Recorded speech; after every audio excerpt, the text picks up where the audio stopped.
Hello, welcome back. Thank you all so much for stopping by. I hope this video finds you well. In today's video, I'm going to be going over our 2021 yearly budget. If that's something you're interested in watching, then please stay tuned.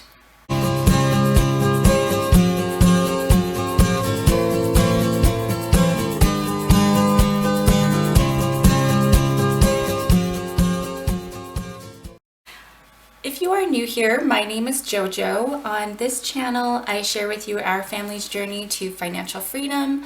I post paycheck budget forecasts, weekly check-ins, sinking funds, debt updates, net worth updates, and I also share with you how our family incorporates a velocity banking strategy into our budgeting system. We are a two-income household. We are paycheck by paycheck, zero-based cashless budgeters. If you are interested in following along with us on our financial freedom journey, then please hit the subscribe button. If you find that you like this video at the end, please don't forget to give it a thumbs up. Today's video, as you can see, we are going to be going over our 2021 yearly budget. This is the first year that I have done a yearly budget, and I'm very glad that I did. It was very interesting checking back in on our yearly budget, kind of seeing our 2021 year through the lens of our finances. And I don't know about you guys, but coming out of 2020 into 2021, I really just felt like I was trying to get my feet back under me, trying to figure out what was going on in our home, what was going on in the world. It was overwhelming. There were lots of new routines being reestablished.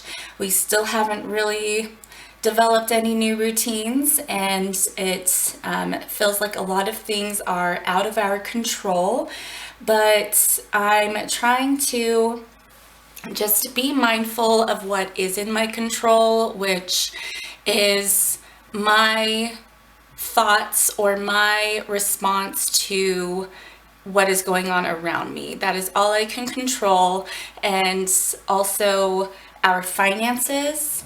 And for the most part, what is the energy, the overall energy that is in my home.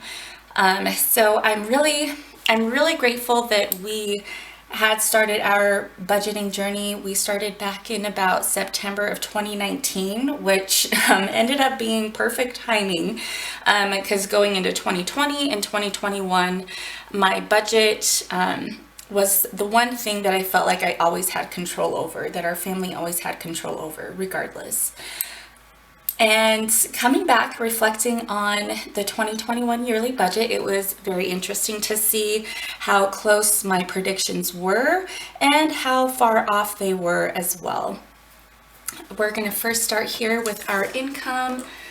And so this is my daughter had wanted me to put this cute little elephant in the video. This actually was in her nursery when she was a baby. She's 8 years old now. His trunk got broke off, unfortunately. You know, he's a delicate figurine, and he did not really survive all the 8 years unscathed. But her nursery, as a baby, the theme in her nursery was baby safari animals. And yeah, this is just so cute. So that is why he is here. Now let me get you guys zoomed in just a little bit more, and we're just going to start at the top and work our way through. First, with income number one, we had predicted $74,620. And again, I always try to underestimate our income. We ended up receiving $483.76, which is great. Income number two, we were expecting $26,000, and we ended up receiving $31,068.77. income number 3.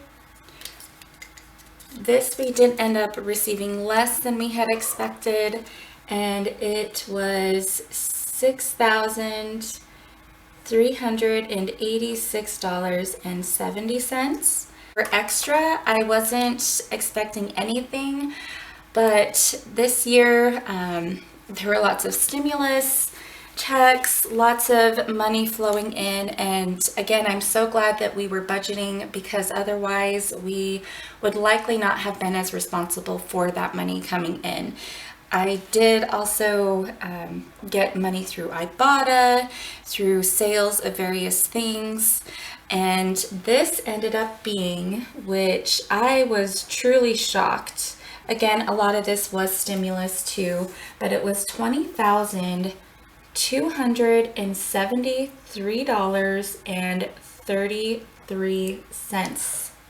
Yeah, that just blew my mind when I saw that. So we were expecting overall to bring in $111,600 for 2021. What we ended up bringing in was $136,212.56, which is awesome. This is net after deductions, taxes, all that. Okay. Moving over to our bills. Again, this is where I see a lot of changes, how the year ended up going with our bills. And for the most part, they were pretty similar. Our mortgage, we did end up refinancing to take advantage of the lower interest rates.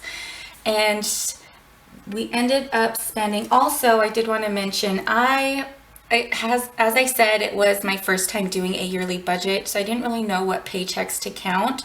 We ended up having 27 paychecks for 2021. So some of these were underestimated, the bills were, and that was also part of where the income was underestimated too.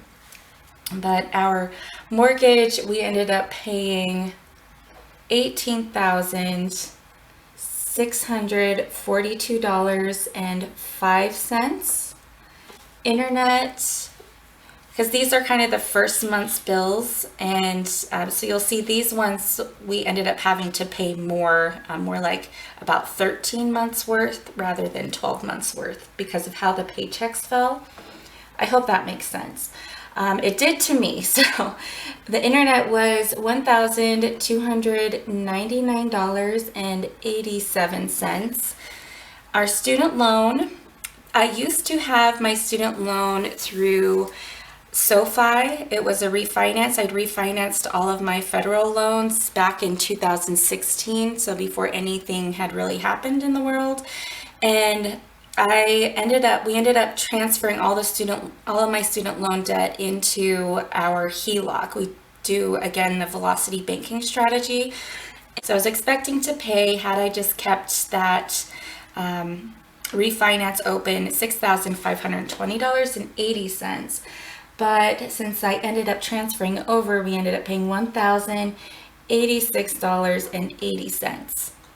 HP Inc., we only spent $17.32. The gym was $9.75. Again, because it was 13 months worth. Our security system was $150.61. Hulu. Oh, that should be in red because it is more. So $150.61. Hulu was also more. That was $844.60. Disney Plus, I did end up canceling that. That was another thing, reflecting back on this budget. We had so many subscriptions, mostly for my kids. Ones that came up as surprises, ones that I found we weren't using, and I canceled a lot of them to just keep our budget lean and mean. Electricity and gas, we were under budget, which is awesome. That was at $2,091.63. Cell phone, This ended up being over. We ended up changing our cell phone provider. We ended up saving overall about $50 a month. This prediction was before they increased our cell phone bill during 2021. My husband's cell phone had also broke down. So instead of buying a new cell phone, we looked at other cell phone providers to see if we could get less expensive service with the same quality. And we had found, because I had had the same cell phone provider for almost 20 years, you guys, which is just crazy. But we ended up finding a better deal. We got 2 new cell phones that we didn't have to pay for, 2 smartwatches for my kids, and are saving $50 a month on our cell phone bill. I was super excited about that, but we did end up paying more than what I had predicted. Overall, that was $3,134.10. Home equity line of credit. This ended up being more again because of the home equity line of credit absorbed the student loans. So that was $6,520. Savings 2, that ended up being, let's see, $2,800. Sewer, they did increase our sewer bill this year, and that is $571.69. Our water bill, that surprisingly we came in under budget on, which I was pleasantly surprised. That was $1,019.26. Alexa, she stayed the same. Insurance, this had also gone up, but we have 3 vehicles and a motorhome on this insurance, so I'm honestly not mad at this. Okay, that was $1953.87. Our sinking funds, we did end up contributing a bit less than what we expected. That was $22,985. And sinking funds was a new focus for us. Coming out of 2020, we were 100% focused on debt. I wasn't thinking about savings. I was just learning about sinking funds, and we were not at all focused on investing.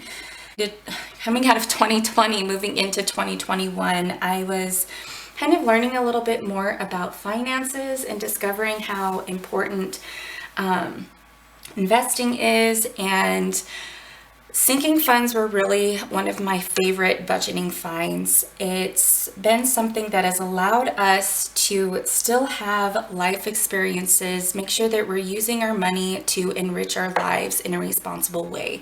And that's really where I feel that sinking funds comes in, and it makes our budget feel more sustainable to us. So I'm really excited about those. Giving, that was $611.90. Savings 1, that ended up being the same at $600.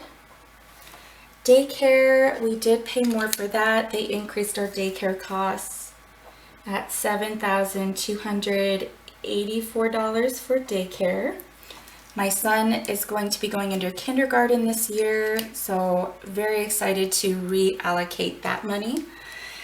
Now to the things that were not even on here, and I didn't have enough room. I'm just going to have to add these.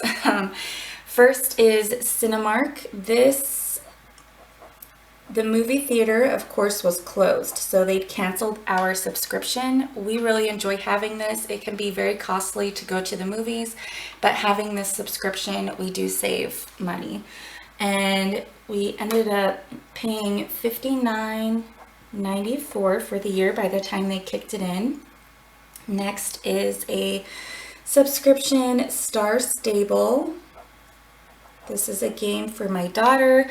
She's no longer playing it, so I had canceled that, but that was $33.96 total spent. And then the PlayStation, my husband had started a subscription on there to have access to games. and that is $14.97 total.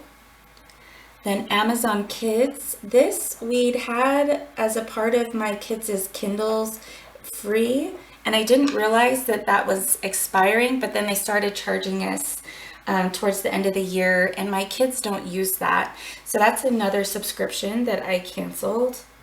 And that we paid $5.98. Then the other one is I had enrolled in a continuing education credit subscription. This is important for me to maintain my job and my certifications. And so far I've paid $36. Then another one I am super excited about, again, learning more about investing. We'd increased our 401k contribution, and we also opened a Roth IRA account. I had some catching up to do, and I still do, but so far we have contributed $8,000 to this, you guys, which so happy about that. Okay, you add all this up, it equals $80,995.33. Okay.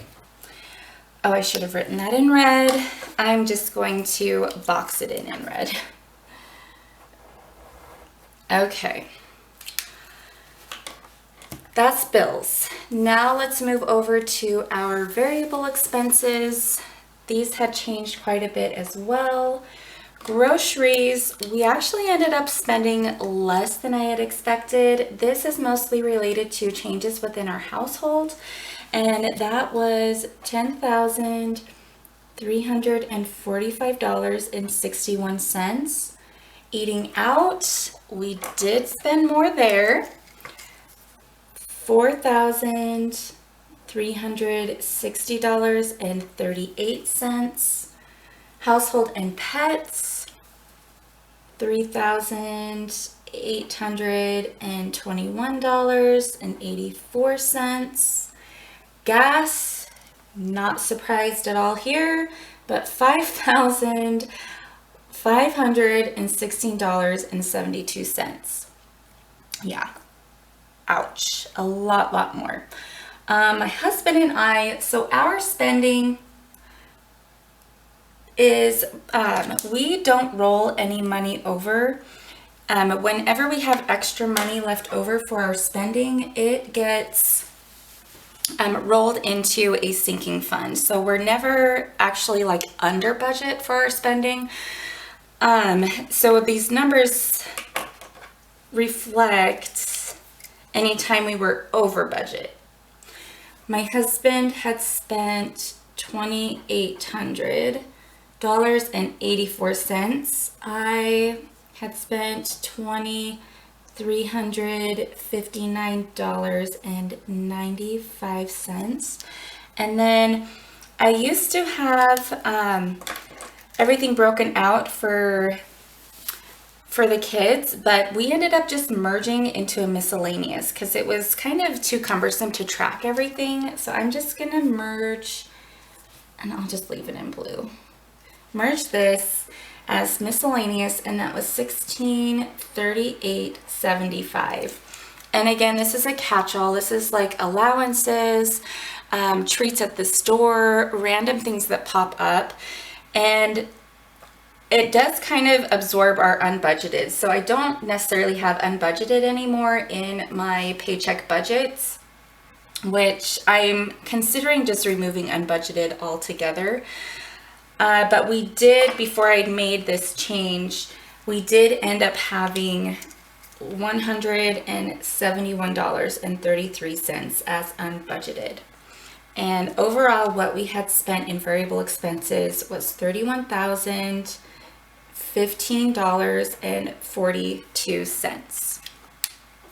Okay, now let's figure out what we actually threw at debt, which is down here at the bottom, because we are zero-based budgeters, and any money that we'd had left over as our cash flow was thrown at debt. So what I'll do is, let's see, Let's say 136 to 1256 minus the 80,995.33 minus 31,015.42. Okay. So what we actually ended up putting towards debt was $24,201.81. Okay, so now we'll come down to this debt table, and again, this was my first time putting together a yearly budget. It was kind of hard to come back and try to compile all the numbers because there was also a lot of money flowing in, and some of my notes on my paycheck budgets, it was difficult to track really where the money had gone. I know I'd accounted for it way back then, but again, how do you remember back 12 months ago? I can not even remember what I had for breakfast yesterday, you know? So I did the best that I could. I had also learned some things moving into 2022, putting together the yearly budget and how to kind of help myself out for the end of this year when I revisit that budget. But we're just going to do the best we can and close out these numbers. I had written the wrong starting debt for this. It actually should have been total $48,883.67. What we ended up shaving off of our debt was the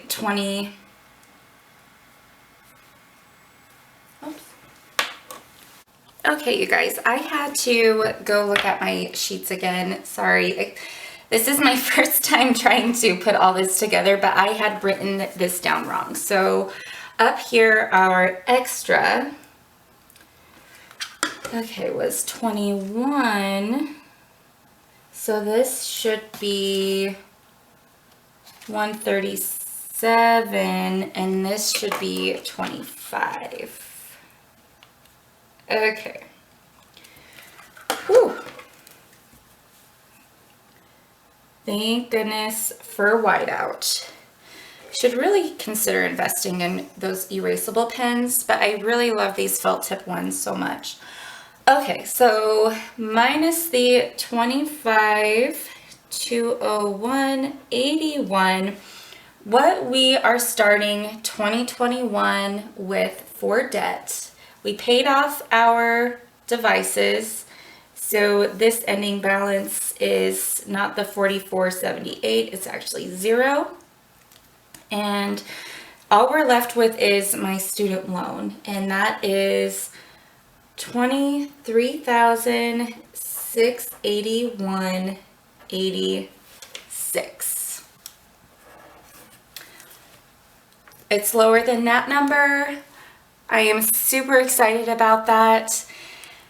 And I'm really excited to see where our goals, I set 2022 goals for the first time. I'm hoping to have this down to $12,000 by the end of 2022. I did just post my 2022 yearly budget last week. If you guys want to check that out, I think it was last week, maybe it was 2 weeks ago. I have been sick. Last week I wasn't feeling very well. Oh yeah, I only posted one video last week. That's right. I'm still kind of on the mend. My brain still feels a bit foggy, but I am feeling much, much better. But yeah, I'm just glad that this number is lower than what we had predicted. That is the ultimate goal. We were able to invest. We were able to contribute to sinking funds, and it was a huge learning process for me. You know, it was difficult, yes, to compile the numbers, to try to predict an entire year to begin with, but I really learned a lot from it, and that's ultimately the goal, right? Thank you guys so much for hanging around with me, going through the ups and downs, the bumps, trying to figure this all out. I am going to be posting my debt and net worth update video this week as well, if you want to stay tuned for that.